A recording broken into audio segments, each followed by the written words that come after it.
This is our second lecture theory of equations में। तो इस लेक्चर में मैं कुछ बहुत इंटरेस्टिंग बातें बताऊंगी आप लोगों को। देखो, सबसे पहले हम एक पहला इंपॉर्टेंट नोट पढ़ लेते हैं, that a polynomial equation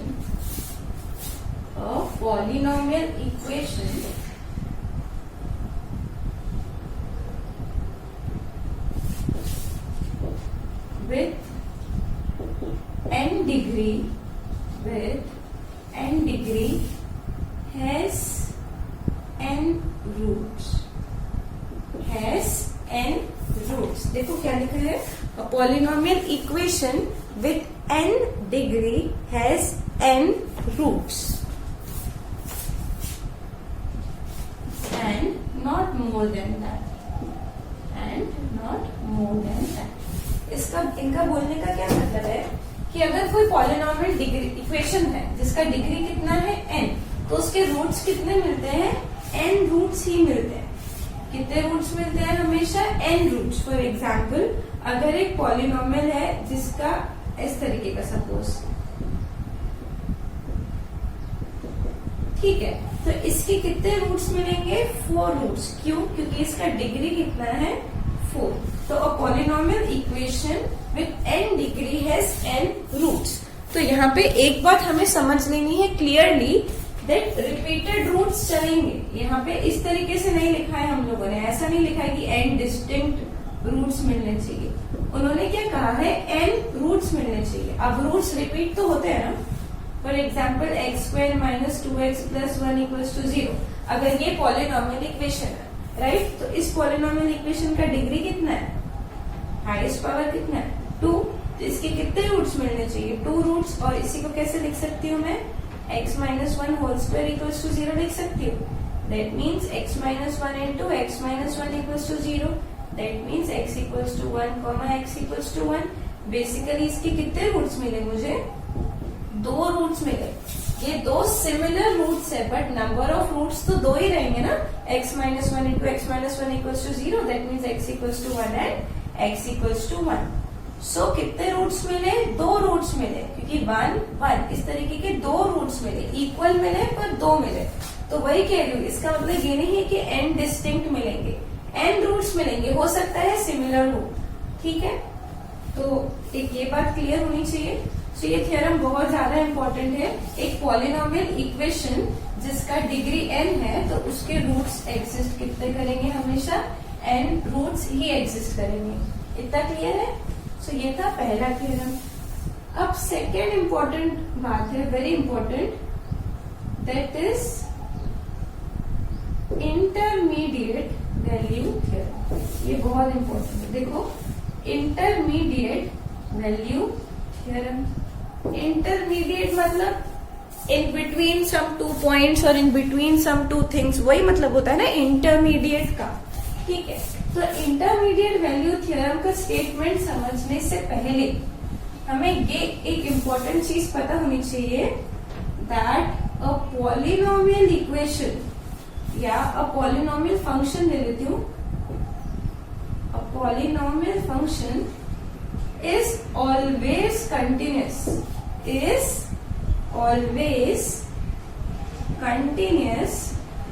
over R।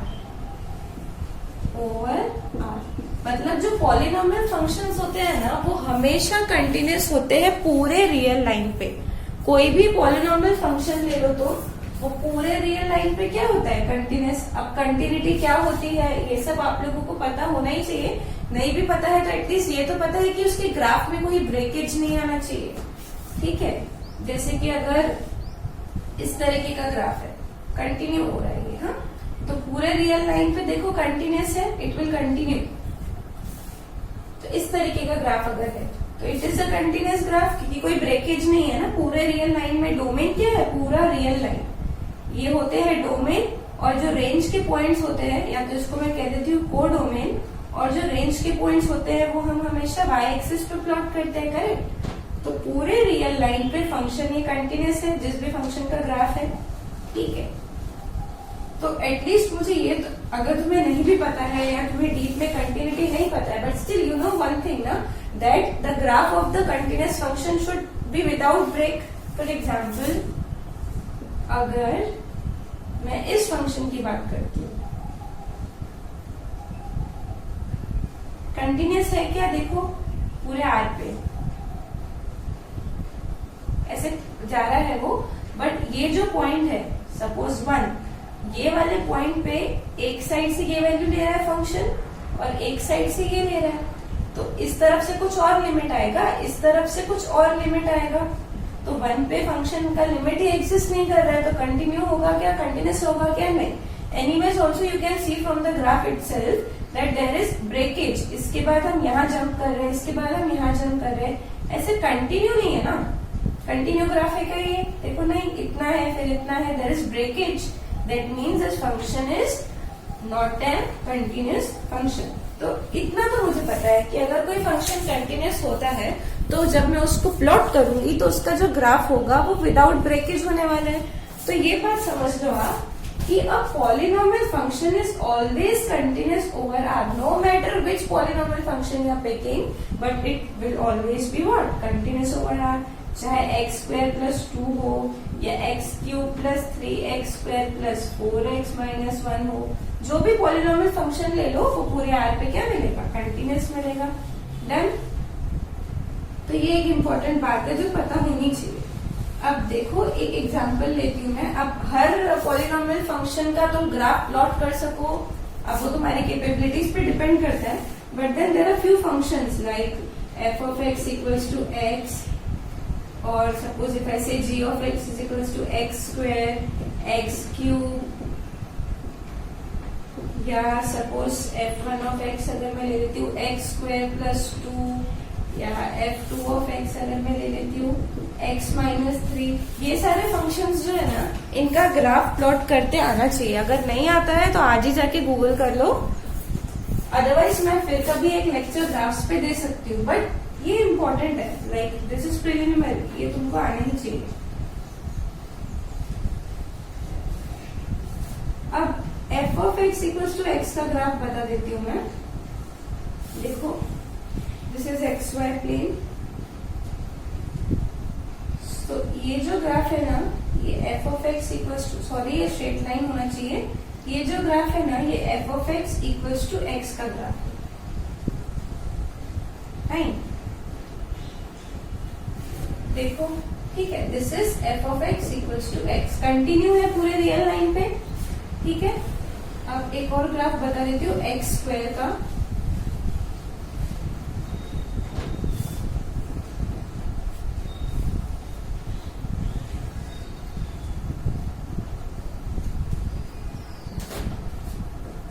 f of x equals to x square का प्लॉट कर रही हूँ. फाइन. तो ये इस टाइप से होता है.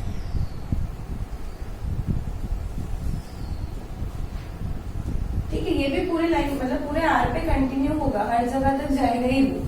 तो देखो this is f of x is equals to x square. अब ये प्लॉट करना बहुत आसान है, मतलब तुम बोलोगे मैम आपने तो बना लिया बट हम कैसे माने? तो आपकी इच्छा है, मानो या मत मानो, या फिर प्लॉट कर दो. प्लॉट कैसे करते हैं? देखो f of x equals to x square है ना, पूरा रियल लाइन पे कैसे प्लॉट करोगे? मुझे ये तो पता है ना कि जो मेरा फंक्शन है x स्क्वायर वो एक पॉलिनोमियल फंक्शन है और पूरे आर पे कंटिन्यूस होता है. तो मैं क्या करूंगी, रियल लाइन के कुछ कुछ पॉइंट्स उठाऊंगी. For example let's start with 0. Suppose if I am taking x is equals to 0, फिर यहाँ पे क्या करेंगे, f of x equals to x square की वैल्यूज निकालते जाएंगे. कैलकुलेटर भी रख सकते हो साथ में. If this is x equals to 0 then f of x 0 का स्क्वायर विल बी 0. अब क्या करो, -1 ले लेते हैं. फिर क्या मिलेगा, -1. इस तरफ से यहाँ पे पॉइंट पता पड़ेगा कि इस पॉइंट पे फंक्शन क्या वैल्यू ले रहा है, एंड 1 के लिए फंक्शन क्या वैल्यू ले रहा है ये भी पता पड़ जाएगा. सो -1 का स्क्वायर इज 1 एंड देन 1 का square is also 1. Done. Now what you do, take x is equals to -2. So -2 will be here. So ये वाले पॉइंट के लिए भी फंक्शन क्या वैल्यू ले रहा है मुझे पता पड़ेगा. -2 का स्क्वायर क्या होता है, 4. And then x equals to 2 के लिए स्क्वायर ले लो 4. Again you can do this with -3 and then 3. -3 का square would be 9 and then 3 का square would also be 9. This can continue. कहाँ तक, -infinity और infinity तक continue कर सकते हैं. So 2, 3, -3। अब 0 पे क्या वैल्यू मिली 0, तो 0 पे 0 यानी फंक्शन इधर ही टच करने वाला है। देन अब देन -1 के लिए 1 वैल्यू मिल रही है, सो -1 एक्स एक्सिस यहाँ पे है। Suppose this is 1, this is 2, this is 3, this is 4, this is 5। ये वीडियो के बाहर तो नहीं जा रहा है, फाइन, ठीक है, समझ में आ जाएगा। सो this is 1, this is 2, this is 3, this is 4, this is 5, 6, 7, 8, थोड़ा बाहर गया बट ठीक है। सो व्हाट विल डू, 0 के लिए तो 0 यही मिलेगा।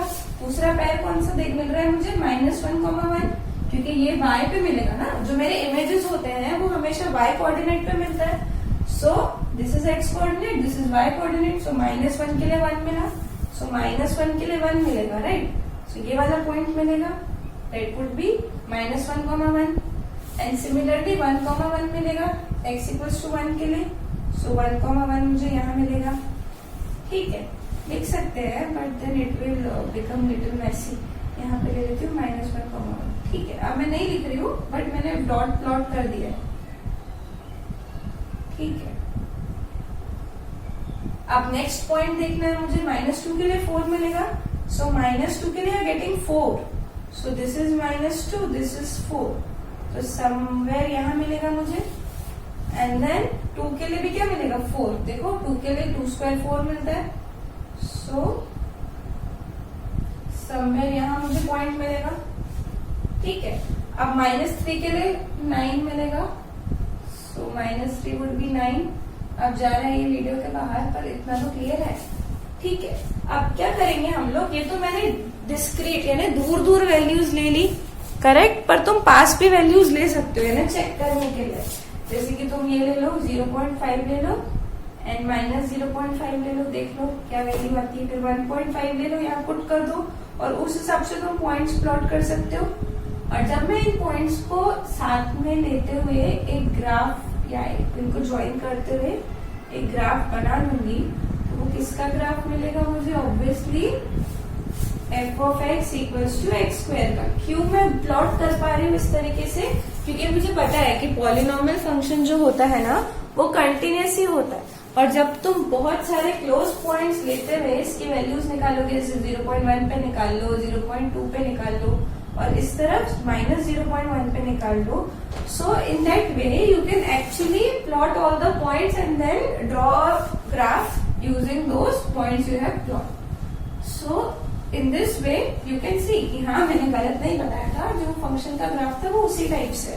तो ये जो ग्राफ्स है ना, ये तुम्हें बाय हार्ट ही होने चाहिए एंड वो प्रैक्टिस से ही होगा।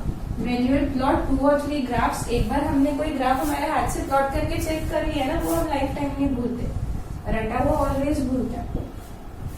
सो क्या देखा मैंने, ये था किस चीज का ग्राफ, f(x) = x²। देखना यूनिफॉर्म है, मतलब यहाँ पे ना मिरर इमेज मिलता है, y एक्सिस के इस तरफ से और इस तरफ से you will get mirror image. तो मेरा ड्राइंग तो बुरा है, आप लोग का अच्छा होगा। सो this is f(x) = x², done. अब ये था f(x) = x² का ग्राफ। अगर अब मैं कहती हूँ कि f(x) = x² + 1 इसका ग्राफ प्लॉट करो, तो तुम क्या करोगे, सेम ग्राफ जैसा f(x) = x² का था वो ही ले लो, सिर्फ उसको एक यूनिट से ऊपर ले लो, ठीक है। देखो यहां से लेके ऐसा x² का था ना, तो सेम ग्राफ लो, सिर्फ एक यूनिट ऊपर ले लो। So this is 0, this is 1, so this will be what, f(x) = x² + 1 minus होता तो एक यूनिट नीचे ले लेती। सो ये कुछ बातें हैं जो इंटरमीडिएट वैल्यू प्रॉपर्टी पढ़ने से पहले मुझे बतानी थी। तो अब हम देखते हैं कि इंटरमीडिएट वैल्यू प्रॉपर्टी क्या होता है।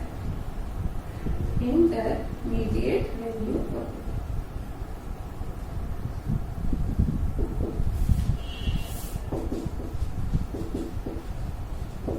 एग्जैक्ट स्टेटमेंट बता देती हूँ मैं, क्या होता है intermediate value property. a polynomial, consider a polynomial